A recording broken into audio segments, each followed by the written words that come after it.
Hey everyone, I'm Caryn Solomon, and welcome to What's IGN Crushing On, IGN Africa's official entertainment podcast. I'm your host, and I'm joined as always by my producer and editor Rebecca Barches. So this is a show where we discuss all things entertainment and pop culture with a new guest every week. We bring recommendations, news, and fun facts, sometimes touching on the more serious issues surrounding these topics.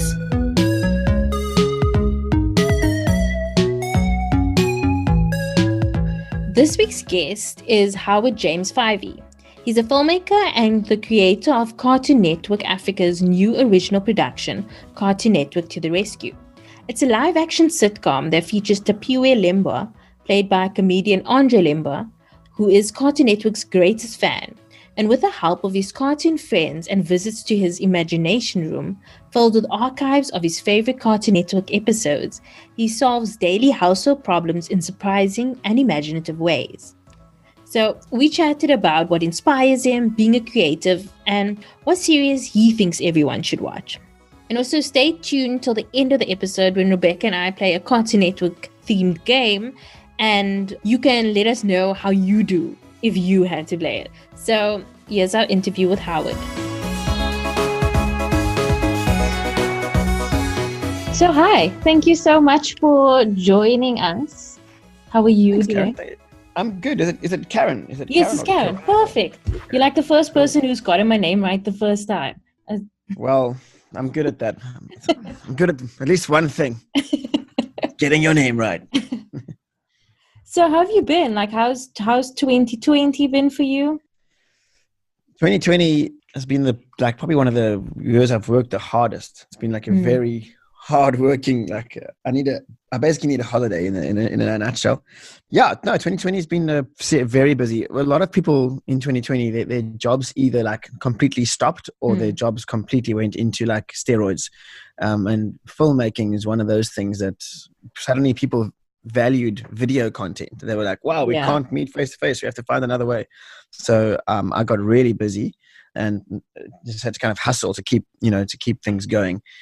So I did a lot of work for my church. I go to this like crazy cool church in Cape Town, and I kind of did a lot of videos for them. And then halfway through the year, I got a phone call from Cartoon Network saying they want me to help out with this project.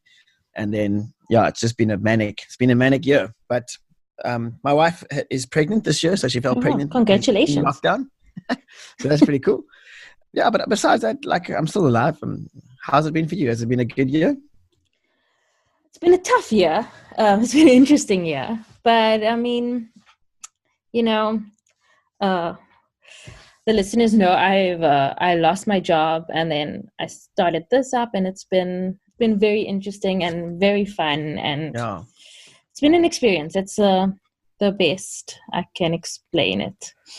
Interesting. So tell me more about you. Like, why did you decide to become a filmmaker? I don't know if anyone ever decides to become a filmmaker. They get chosen. They have no choice. They get sucked into it. So basically, from a young age, I've really found make believe like fascinating, and the fact that you can just create stuff and like magicians and I also like love attention. So when I was like 6, I wanted to be an actor. I was like, because that's the first thing that I realized there was. I was like, I'd watch movies and I thought, okay, it's just these people on a screen. But then throughout the years, I discovered behind the scenes. And my dad one day brought home an old school camera when I was like 15 years old. And back in the day, it was like this big camera with like an actual floppy disk that would go into the camera. Yeah, so we're talking like a long time ago. And ever since then, I remember just running around in my garden filming like literally whatever I could film. And I taught myself how to edit using like some software I found on the internet. And then I just kind of got hooked and went to kind of debated whether or not to go to film school. And then kind of some people suggested just go. So I did. I went to AFTA in Cape Town. Still not quite sure if that was the right decision. But no, I mean, I think what the best thing that I got out of that was at least meeting some cool people from film school. And then, ever since then, I've just been kind of figuring this whole thing out. And I'm in my 30s now. I'm 33. And when in my 20s was like kind of the time when I I just really felt like I was kind of swimming upstream the whole time, trying to be noticed and trying to like do stuff that's going to get my name out there, until like about 27 or 8 years old. I made this zombie movie called Last Ones Out. And then what that thing did was pretty much knock the ego out of me, because it, like, the movie went nowhere. Like, it was like it was a cool project. It was a crowd-funded zombie movie, but I was like, this is going to be my big ticket to like Hollywood, you know? And then after that film, it didn't go to Hollywood, and no one went to Hollywood, and the film's not the best movie. I mean, everyone was amazing, but the script, which I wrote, is really what let it down.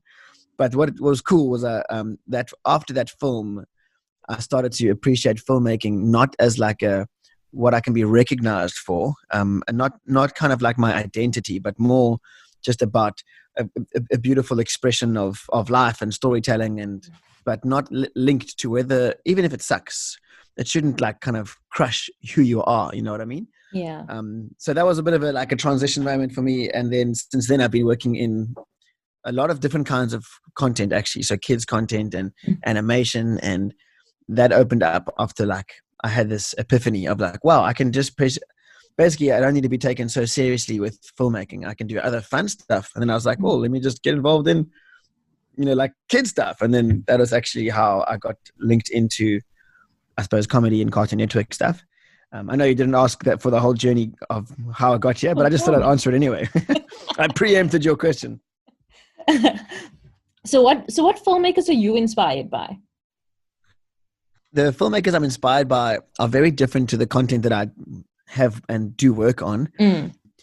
So I'm inspired by guys like James Cameron, who's the American film director who really pushes the envelope in like sci-fi and fantasy and stuff like this. And I really I love most of his movies. Like Avatar is his big one, you know? Yeah. So I thought Avatar was epic, and Spielberg. I mean, I'm inspired by Steven Spielberg. His like movies, kind of growing up as a kid, I was just always hooked on the spectacle and this like imagination that I found. Yeah. And then, but yet the stuff that I work on is like nothing nearly as epic as those guys' stuff.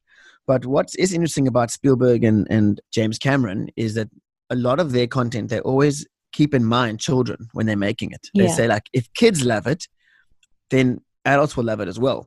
Well, not necessarily, but they basically say, don't forget kids when you're making your films.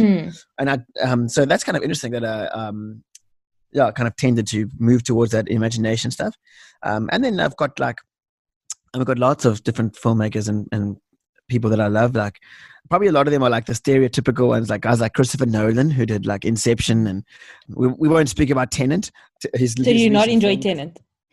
Yeah, I thought it's so lame. I thought that was like my lowest point in 2020. Like, I mean, COVID could come and go, but Tenet, I was like, what a disappointment. Yeah, no, I was bummed. Probably mainly because I couldn't hear anything in the cinema. Like, but yeah, and then I suppose M. Night Shyamalan used to be a massive influence of mine, of the Sixth Sense fame. I just loved how he would always have this epic twist until he became like lame. Yeah, Peter Jackson. I suppose, yeah, those are some of the offhand. George Lucas, like Star Wars. I mean, I'm just ticking all the big boxes here.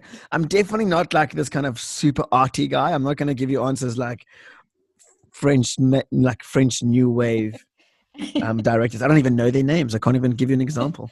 But a lot of the ones you mentioned as well are filmmakers who describe, just like you, that it's all like it's sort of in them. Like they have to make it.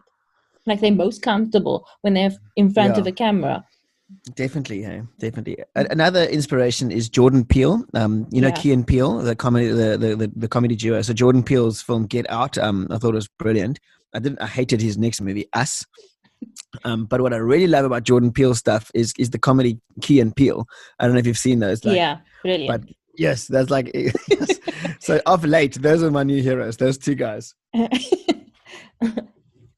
So tell me, what would you say has been like your highlights in your career thus far? Like highlights for you personally? Does getting married count? I suppose it's not really part of my career, right? But so yeah, I've had like lots of wonderful experiences. I think so. My answer, like as you were asking me the question, what I really felt coming to the surface was the fact that I've arrived at a place now where my and this is going to get super deep for a moment. Here we go, kids. Where my identity is no longer directly linked to the content that I produce. Like that's like the highlight of my career at the moment. It sounds kind of weird, but so often, like, and I'm sure you can attest to this as well, creatives, like what we make is kind of like who we are. So if somebody's like, if you paint a picture and they're like, I don't like that picture, then you feel like they don't like me. And so most of my, like I was mentioning, like 20s and early teens was always like trying to find like validation in the work that I was doing.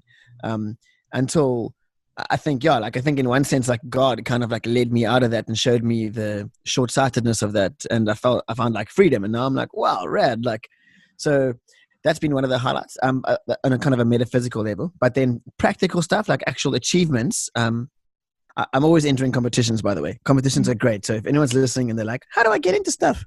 Find competitions and enter them.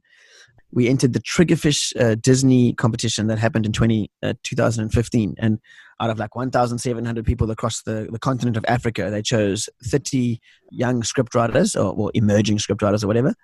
And I was one of those shortlisted for that, plus my mate Andrew.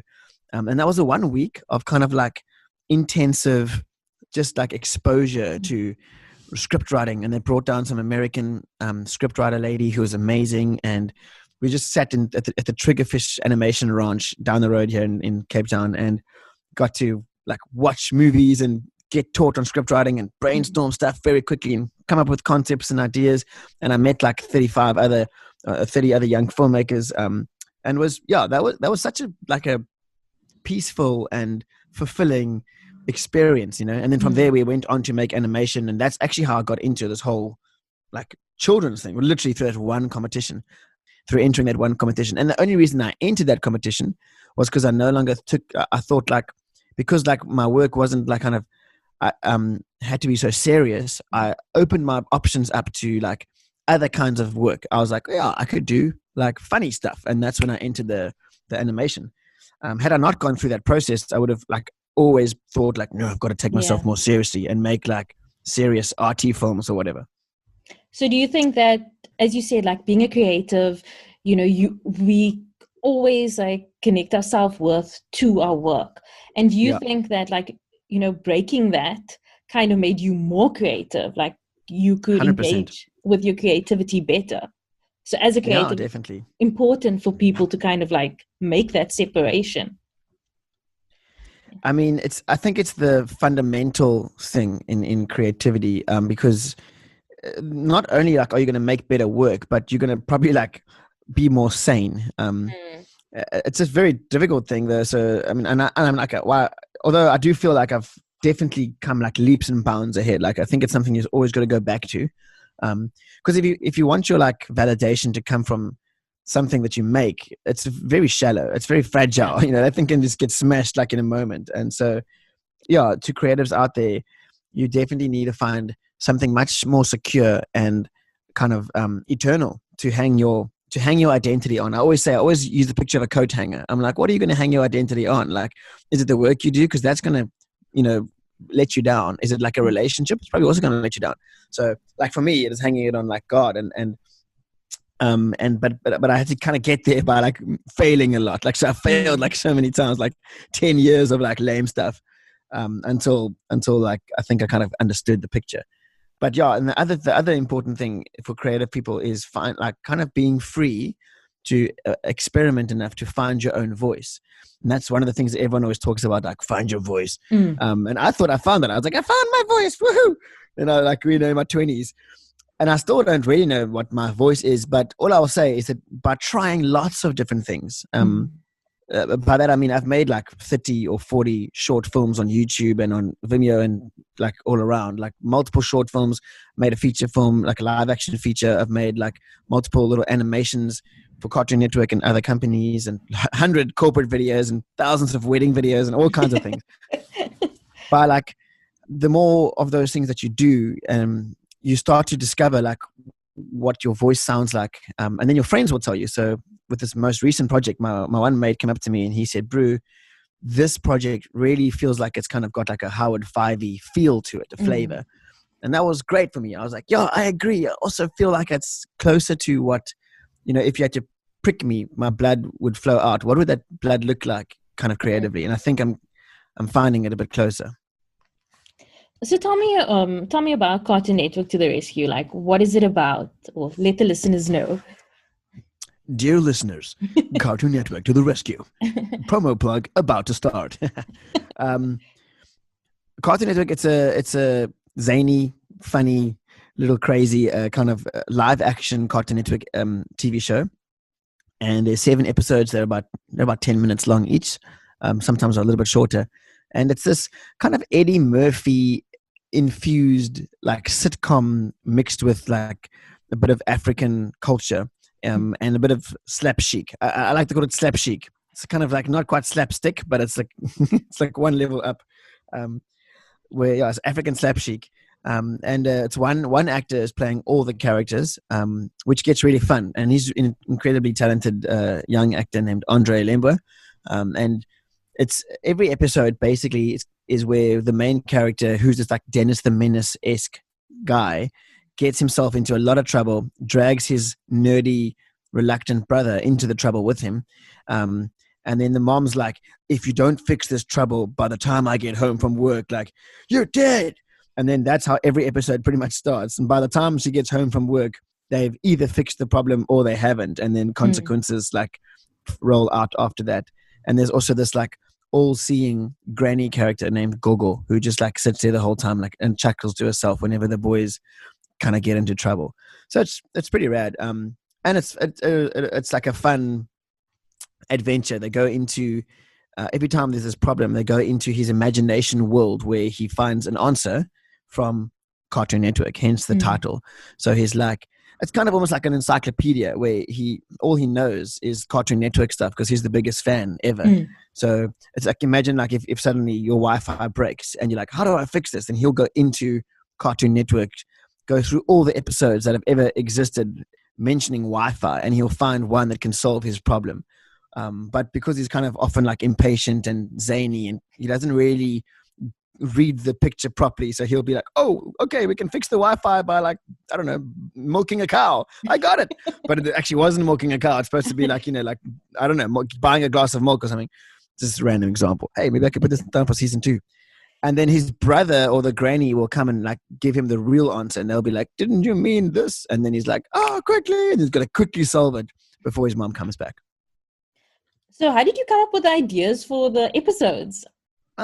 Myself and my co-writer, Andrew, we did a brainstorming walk through Century City, Canal Walk here in Cape Town during lockdown one evening. Because like we couldn't meet anywhere because it's lockdown. So we literally parked in the car park.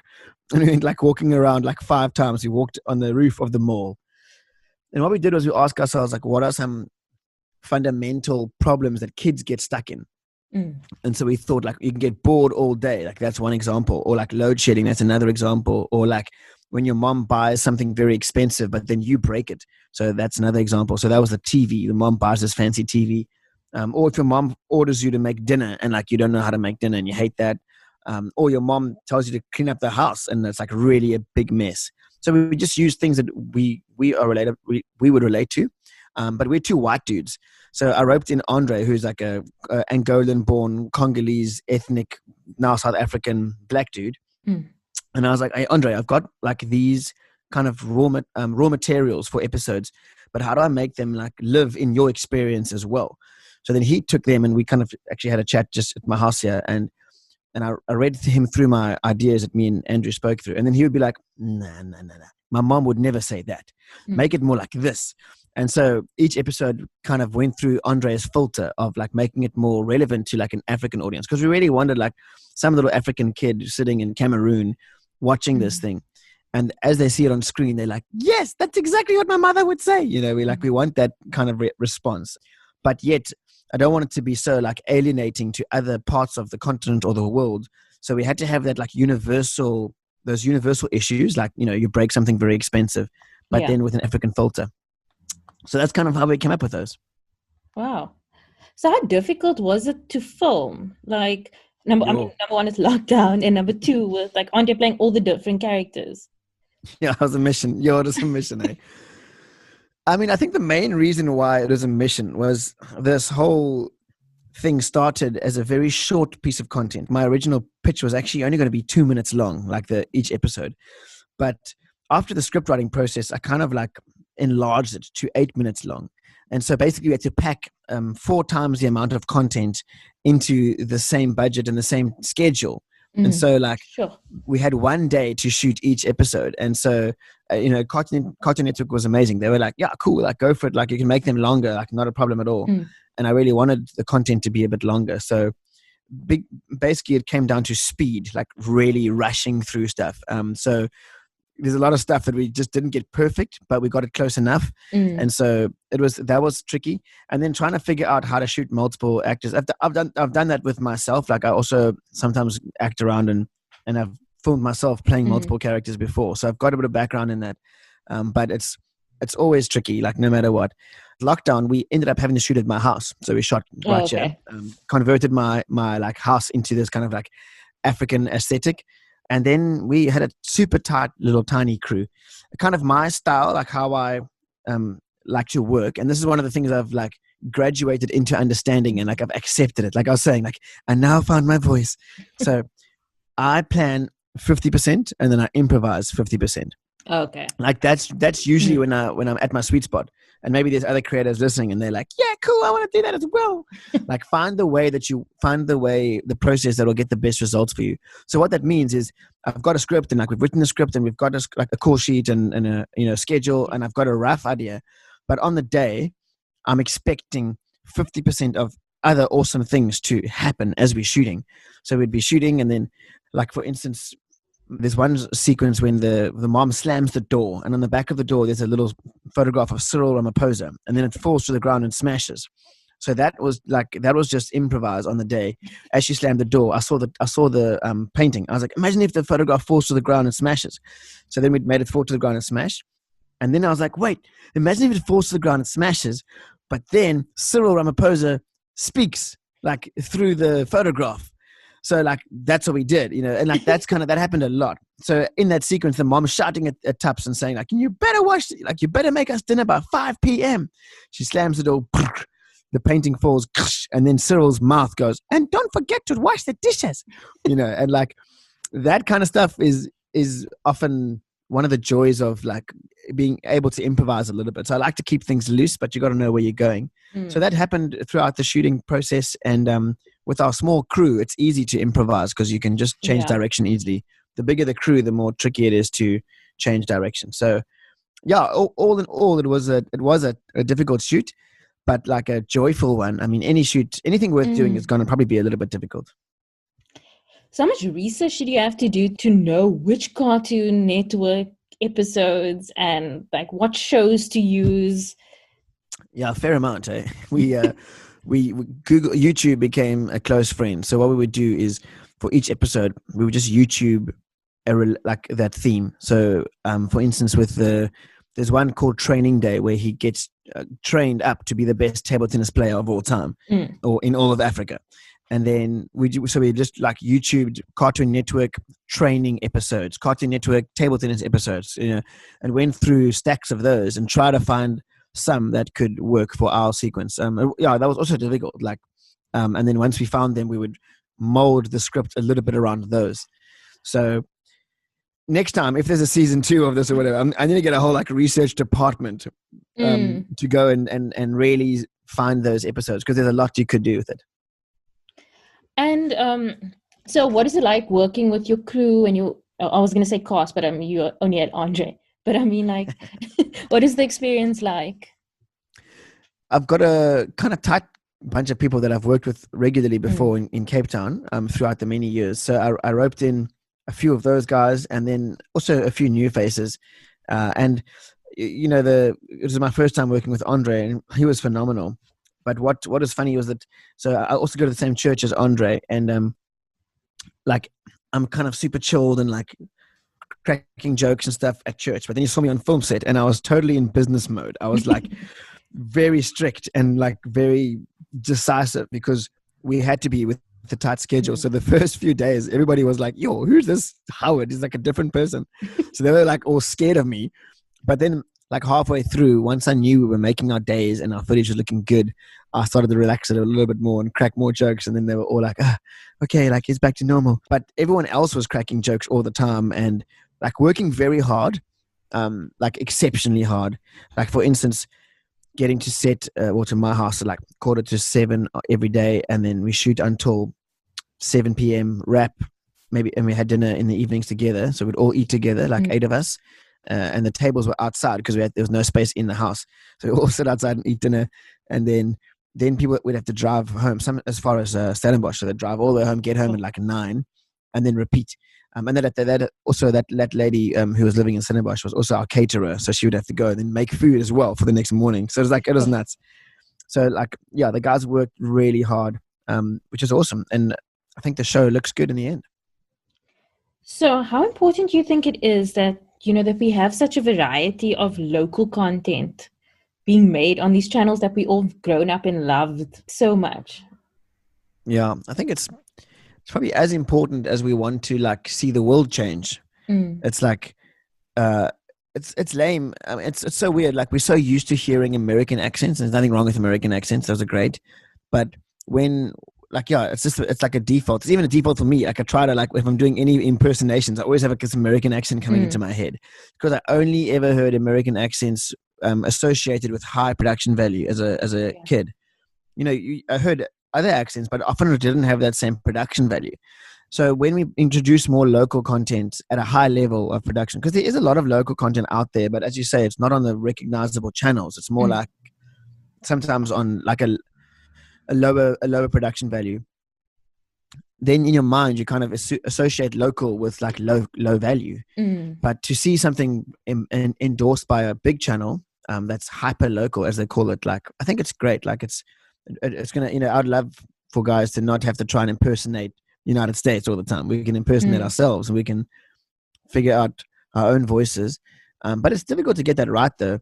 I found in South Africa, at least, is that most of the time, at least maybe in the English-speaking subculture, is that people only really take something seriously that is local once it's been endorsed by internationals. Yeah. Like Neil Blomkamp as the example of District 9. I mean, a talented, genius filmmaker, also one of the guys I look up to. But because Peter Jackson, international film director, endorsed him, then all of the South Africans were like, cool, he's probably really good. But if he'd been endorsed by a South African, we would have been like, who cares? So there's definitely that mindset there, which I don't know if it's necessarily something will ever really change. But I think as long as, we can see high quality local content, I think it'll also help future filmmakers feel like they can make hyper local content as well. Yeah, it'll also probably help them see more value, like there's something to achieve, like something you can, strive for. Totally. So what would you still like to do? I would still like to, you mean in my entire life? Well, I mean, because I'm like, I'd like to have a child and lose 4 kilograms. I mean, like in your career. Who knows what will ever end up happening, but I still have loads of thousands of dreams. Like my list is endless. One of the cool things I would love to do is be part of a team that creates a character that like kind of gets absorbed into popular culture. Something like, when like Luke Skywalker or SpongeBob or Mickey Mouse or whatever it is, but like a really cool character. That's like a random kind of goal of mine. Who knows? Maybe it'll be Tapiwe from a Cartoon Network to the rescue that ends up doing that. And then I think I would love to make another feature film at some stage. So I made one in 2015, but probably get a proper script going and a bigger crew. And then I enjoy like comedy. So if I could find one of the things like with a cool feature film I'd like to do one day is make a film where the genre changes like about 3 or 4 times in the movie. So maybe it starts as like a drama, but then like as soon as the woman like kind of breaks up with the husband or whatever, like he turns into an alien, and then like the audience is like, wait, what the heck? I thought this was a drama. And then like halfway through it becomes like a horror movie where the alien like is like killing her, and then it becomes a comedy again. I don't know. It's like very Jordan Peele. Yeah, there we go. A bit of Jordan Peele. As you can see, that's why I love what he's doing. And then I also do music. I also create a kind of like a filmmaker by day, music artist by night. So I'm currently working on another little album, which is on Spotify under my surname Fyvie. So I'd like to do more of that. It's just a cool creative outlet for me. Being able to make kind of like synth pop music, which I just enjoy. I suppose for now, being able to be part of Star Wars, sign me up. I'll direct the next Star Wars movie. That'd be great. One other thing is also to produce an animation TV show, which I've got kind of lined up. So, okay, that's amazing. We've put together a pilot. So when I say lined up, I mean it's kind of right now. It's like no one's like bought it yet or bit the bait. But I'd love to see that thing come to life. It's called The B Team. It's about these bunch of losers who solve crimes once no one else wants to solve them. They're like, let's call it The B Team. Give it to The B Team. Everyone else is on lunch. Anyway. So what are your favorite cartoons growing up? I loved loads of. I love Captain Planet. Assume that thing was amazing. Captain Planet was and now I'm giving away my age. It's 33. I love Powerpuff Girls, Johnny Bravo, Ed, and Eddie, Recess, 101 Dalmatians. I didn't have Mnet as a kid, so I never really got to watch all the fancy stuff. I remember they had Animaniacs on Mnet, and I could never watch it, and I was like, "What is Animaniacs?" That kind of stuff. So I could never. I kind of didn't get into that. But cartoon-wise, I even loved old school stuff like Thundercats, which was more kind of adventure. The Batman animation series. So those were some of the things that I enjoyed cartoon-wise. I used to love watching cartoon. Was it called Cartoon Cafe? Oh, me too. On SBC One. Yeah, SBC One. I'd come home at 2:00. That's the only thing I was look forward to that. Cartoon Cafe. And they're like, was that on YoTV or something? Yes, it was on YoTV. I used to watch that, and I was like, cool. And I'd come home from school and warm up a little mistaken mushroom pie, and then sit there and watch Cartoon Cafe, and I'd be so amped. So those were good memories, and so all of those cartoons that are on there. I know there's one main one that I used to love, but I just can't remember right now. But I'll put it on my status one day. But it's similar to taps and stuff like that. Cartoons. It's kind of because you watch it when you're so young, it becomes sort of part of your personality. Yeah, it's formative. Yeah. So do you think that also how inspired you when making? Yeah, I guess so. It's so. I love cartoons because they're so imaginative. It's it's just someone's imagination that's kind of got unbridled and unplugged, and it can just go nuts. And so I think a lot of, even in the design of a lot of cartoons, I'm always kind of alluding back to the 90s and the stuff that I used to watch, because it's kind of what formed and became a part of me. And the humor and the slapstickness of a lot of that kind of gets brought into my stuff now. But I love some modern day stuff, although it's not too new. But Gumball is my current favorite cartoon show. I just love what they've done with Gumball. It's phenomenal. I don't know if you've checked it out. I haven't seen it. And then Mao Mao is another one. He's this cat from Japan or something, or China, and that's great as well. So there are some new cartoons that are ticking a lot of boxes. So what with regards to series and that kind of stuff, what do you recommend that everybody should watch? What are your favorites? Watch them all. That's a great question.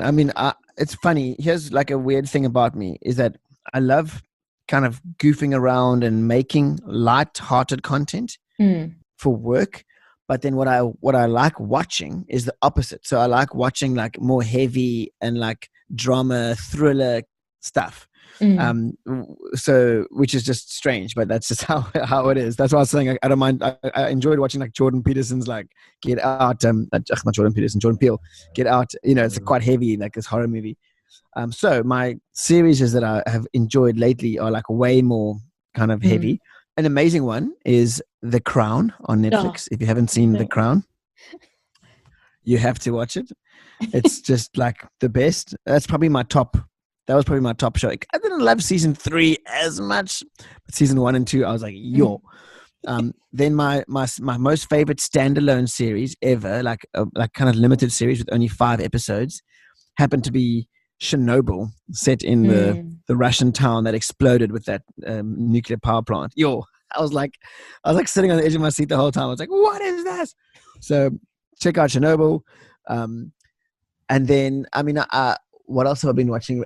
Actually, so cartoon-wise, it's a little bit dark and cynical, but Rick and Morty, I think, is like one of the best scripted, like the dialogue in that show. Like I know the soul of the show is very cynical, but the dialogue is so brilliant. I think it's the best written dialogue in a long time.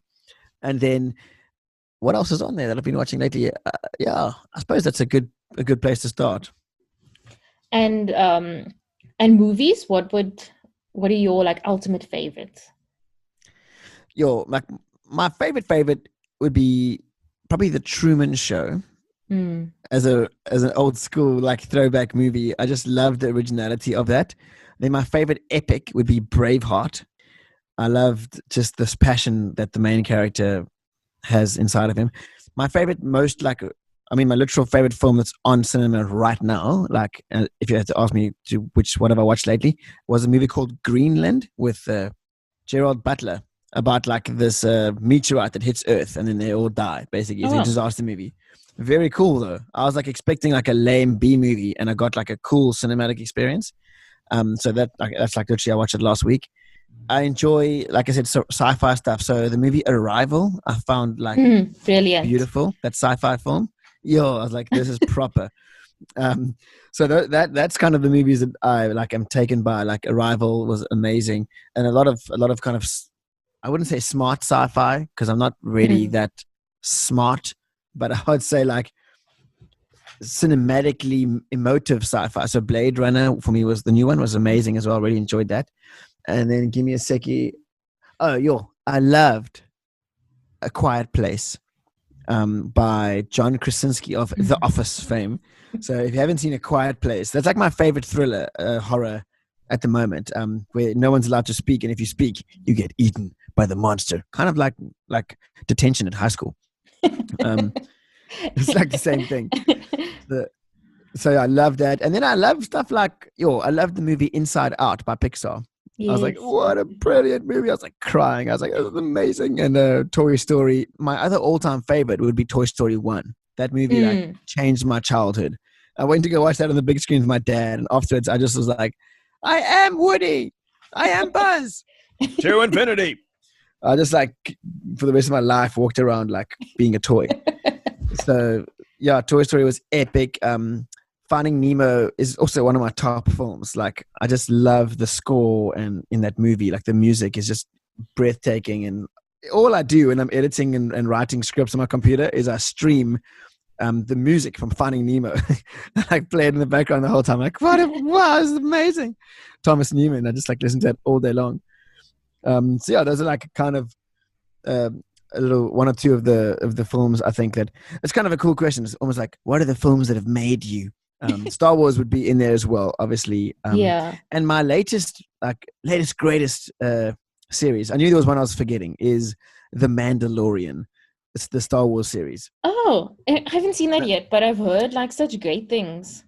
Yeah, it's really something else. It's basically corrected all the wrongdoing of Star Wars in the past like 5 years, or whenever The Force Awakens came out. Because a lot of the fans, myself included, like were disappointed with the trajectory of Star Wars, and then The Mandalorian came along, and it was just like, okay, we forgive you. Just give us more Mandalorian. So that's honestly been my like thoughts about Star Wars, The Mandalorian. At least it's a great series. You should check it out. Do you think do you think that the Star Wars universe translates well into TV? Yes, I absolutely 100%. Like I would have thought it wouldn't have done well, and then I saw The Mandalorian. It's all about who the team is, though. It's about the minds and the hands that create the content. So you can have the worst minds on a project, and it'll stuck, and you can have the greatest minds, and it'll be awesome, no matter what medium it goes on. TV, film, web series. I think you got to get that right team. And it's difficult to get a team that just gels and creatively they can inspire each other, and you're on the right track with your narrative. But when those things all come together and they align, then you end up with something truly special. Okay. Like Cartoon Network to the rescue. Check it out, kids. Okay, my last question before we do the final plug. But so this is a question we ask everybody. But who is your first celebrity crush? My first celebrity crush. Jeez, I must have been young. I'm trying to think. So what's interesting is no face actually jumps into my mind when you first asked me that.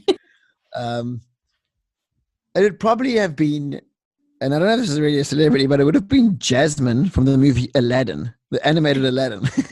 You get a lot of animated characters. Because obviously I was a kid, and so Jasmine, I mean, I loved Aladdin as well. I was like, that movie was like up there with Toy Story. And then afterwards I was always like, wow, maybe one day I'll have a little Jasmine to marry of my own. So yeah, it would have been Jasmine.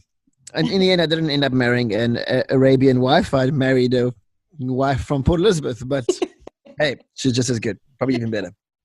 So so tell the listeners when and how they can watch Cartoon Network to the Rescue.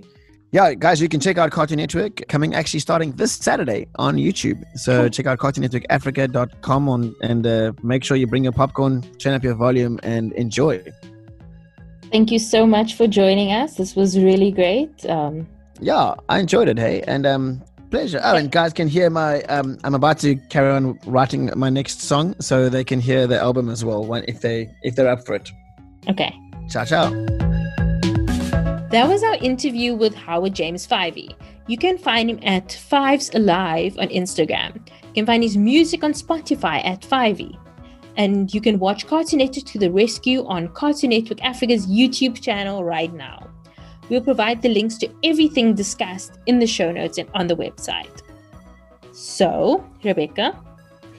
Hey. Tell me about this Cartoon Network game. So here's a game that I thought you might enjoy after this interview. It's more of a quiz, so you just have to give me the answer, and they are. I don't know if I told you, but just like Howard in the interview, I never had DSTV growing up. So most of this knowledge will be based on like rare moments in hotel rooms growing up, or like visits to friends' houses.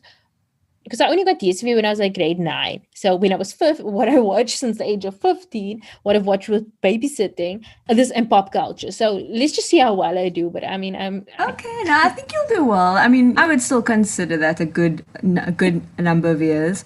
Okay. So the questions are: in the Cartoon Network series Dexter's Laboratory, what is the name of Dexter's sister? I know this, Dee Dee. I know this because I like a comic book theme birthday party when I was 9, and one of my friends came dressed up as Dee Dee. So that's why I know.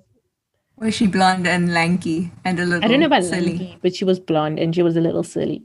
And she had the 2 like ponytail hootiches. The next question: Mojo Jojo is the villain from which Cartoon Network series? Powerpuff Girls. Whoop whoop. Do you remember the theme song? Well, how does it go? No, they do the sugar, spice. And everything nice. I love Powerpuff Girls. It was like my show. But which one were you? Which one did you always think you were? Or which Blossom. One did you? Oh, why do you like? Wait, how do you not know this, Rebecca? Blossom. No, because obviously I would be the leader. Oh yeah, makes sense. Yeah. I was always the one with the black hair. Because she was a bit too weird. She was not. Oh yeah, that's why. But I because we never had this, I was like obsessed with Powerpuff Girls. Every year my parents and I would go away to like a hotel, but it used to be like lovely hotel, maybe to like Montague Springs or something like that. And then everybody will be in the pool or outside. It's the middle of summer. No, where's Caryn? Caryn is inside. Being like, I'm gonna enjoy this DSTV that I never get, and watching Powerpuff Girls. This is a good story. Okay, next question. Ooh, what is the name of the character who created the Powerpuff Girls? Professor X. No, so you've got yourself Professor Uranium, you've got yourself a Dr. Plutonium, and then a Professor Utonium. I think it's the third one, isn't it? I don't know, Professor something. The Professor. And then the final question is, what is your top Cartoon Network show? My top Cartoon Network show is 100% Powerpuff Girls. But it also feels very like generic. But that was like, but that was the Classic. show. Yeah, that's the show that I grew up with. Yeah. I also really like Johnny Bravo. But like now when you look back, you're like, why did I like this show so much? Yeah. And then I think I wanted to keep With me confidence. Yeah, no, and I must say that I think Howard has brought this up, but like I hated Ed and Eddie, and I still hate it to this day. If anyone like, that's my hot take. It was so annoying. Those boys worked on my nerves. Yeah. If Ethan was watching it, I would like leave the room. Like I couldn't. Yeah. Take it. What is your favorite Cartoon Network show? I used to love Courage the Cowardly Dog, but more so I actually enjoyed Dexter's Lab. Because he was such an oddball. And I liked the comedy in there was quite good. But did you have like, what is your favorite like Nickelodeon shows? What name one? SpongeBob is Nickelodeon. Drake and Josh and that kind of stuff is Nickelodeon. Okay, well then I'm gonna say SpongeBob because it's the only one that I know. Because I know, like, I mean, growing up, I feel like we had Boomerang and Cartoon Network, and then this is basically what I know from babysitting. Because as I said, I never had it growing up, but like I know. And then we got Disney Channel and Nickelodeon and CBBS. I watched SpongeBob up until the age of 2 nights ago. I think that SpongeBob is really good though. Like, I mean, I think there's a lot of children's shows that I could watch over and over again, but that's one show that I can pick it up at any time, and I know I will enjoy an episode. I'll enjoy an episode. I will laugh at it. I do have quite a few. Like I do like Fairly Odd Parents as well on Disney Channel. Oh my gosh, yes. Show. Yeah. To me, like there are certain, if you enjoy a show and there's certain lines that sort of become part of your vocabulary. I have so many from Fairly Odd Parents. And I also like what? Like we do. There's an episode where Timmy gets this watch. And he wishes one of the Fairly Odd Parents to be like a watch, and it was Cosmo. And then the watch allows him to sort of like go back in time. Okay. Like go back. And then every time he goes back in time, Cosmo shouts, redo, like redo. But like it happens so many times in the episode. Like, and then there's this one scene where the father is like saying like, oh, they're gonna leave Timmy with Vicky because they're gonna go watch his dolphin. They goes, and then like he makes this kind of like squiggly thing with his mouth. The first time I watched it, I was actually with our mutual friend Natasha. And we were watching that, and I swear to God, two of us were crying, and they kept on showing that one part of the scene all the time, one part of the episode. And ever since I've seen it, I've seen that episode millions of times since then. Yeah, every time it makes me laugh. But I've also so that's a top fave of mine. I also really like Phineas and Ferb. I think I've seen all the episodes, seen the movie. Yeah. I would probably watch it all again. I think it's solid comedy. It's brilliant. Yeah. What I find so interesting is that you're still to this day, we're well past our teens, and I would still go and sit down and watch exactly what we're still talking about now. I'd still go sit down and watch Fairly Odd. That's what I think a good show is. A good show, it doesn't necessarily mean for children or for adults, something that, I mean, whereas I do think something should be for adults, but I mean, like, it has a, it has a universal appeal. I know I'm like kind of taking the question and going a bit far with it, but I mean, even with regards to like live action children shows, I did enjoy, obviously when I was small, I enjoyed like Drake and Josh, the Amanda Show, they used to come on KTV. That kind of stuff. Please, is it that one? Please, yeah. Please. And all that I loved. Keenan and Carl. Did you watch Keenan and Carl? Oh my gosh, Keenan and Carl, classic. Who loves orange soda?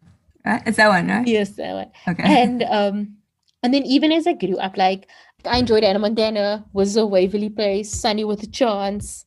A lot of those Disney Channel shows, but also iCarly, brilliant. so funny. I didn't watch. I was A lot of people watch like Victorious and stuff. I got a bit too old for that. I aged out of that. But What I is don't know. this? Victorious with Victoria Justice. Okay. But no, iCarly I enjoyed. There was like episodes that I like search for, like trying because I loved it so much. Who's in iCarly now again? iCarly's the girl from Drake and Josh, Miranda. Okay. Something, I don't know. Cosgrove, Miranda Cosgrove. Nice. See, this is I actually think you would enjoy iCarly. Okay. I'll put it on my list. What I did actually put on my list and what I actually got to watch was The Good Place. Oh, and I watched a few episodes, and by a few episodes, I actually finished all 4 seasons this week. I put it on in the background while I was working. But yeah, it's I didn't expect to enjoy it as much as I did. But yeah, I'm glad that you suggested I watch it. I haven't seen it, but who suggested it? Lebo spoke about it on his episode. Okay. I feel like other people might have. Yeah. But I know that he definitely spoke about it. But what have you been watching this week? This week, I watched Zoe's Extraordinary Playlist. I don't know if you remember back when Sloan was on the show, he mentioned it. But it recently started up on DSTV. And it's a TV series. And what happens, it's basically this girl. I don't know if you watched Suburgatory. Yeah. Oh my gosh. Yes, I did. Yes. Yeah. So the main girl named Jane Levy. Jane Levy. That sounds right. Jane Levy. She's basically like this computer coder, and she's trying to get a promotion. Her boss is Lauren Graham, Lola Gilmore, and she's like trying to get this promotion. She's very close to the family. Her mom is played by Mary Steenburgen, who's Ted Danson's wife in real life. And Peter Gallagher, who was Sandy Cohen in the OC. So they always do this like reference back. These are the actors. This is what they've been. This is how I talk. Yes. No, it does help me as well because I have no idea most of the time what you're talking about.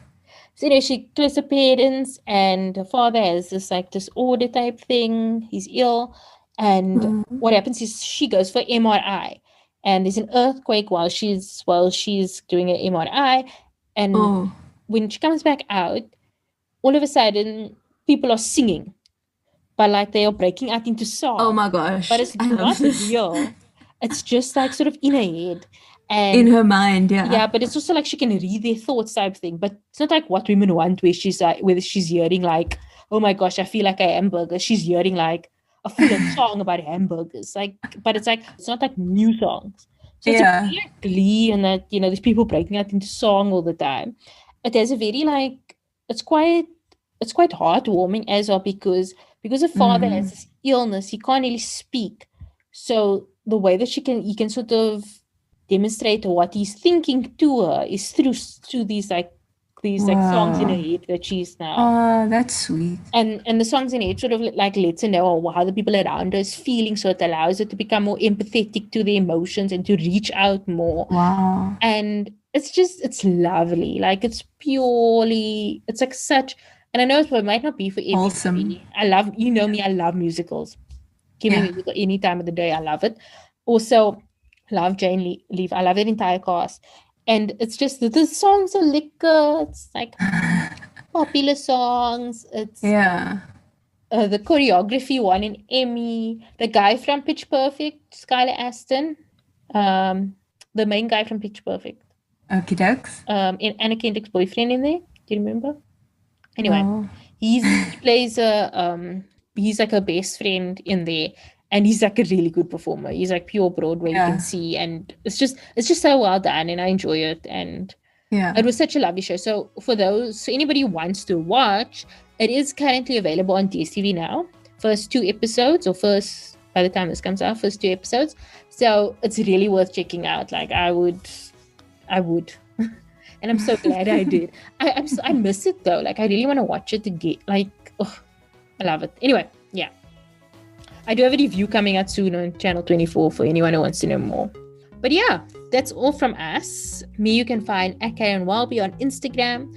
at CarynWellBees with an S on Twitter, and sign up for my newsletter Wilder Streams at wilderstreams.substack.com.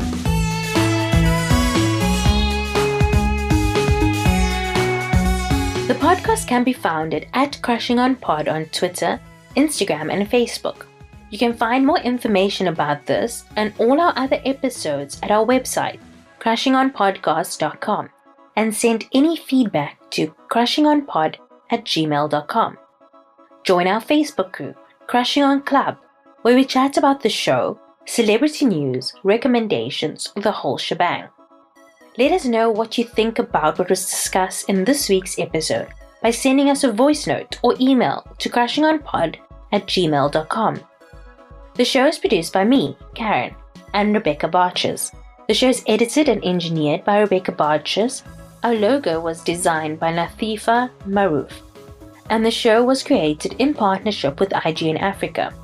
If you like the show, tell everyone that you can any way that you can. Keep up to date with all our episodes by subscribing to the show on Spotify, Apple Podcasts, or wherever you get your podcasts. And please rate and review the episodes on Apple Podcasts, as it helps others find the show. We'll be back next week with another in-depth conversation with a pop culture lover. See you then!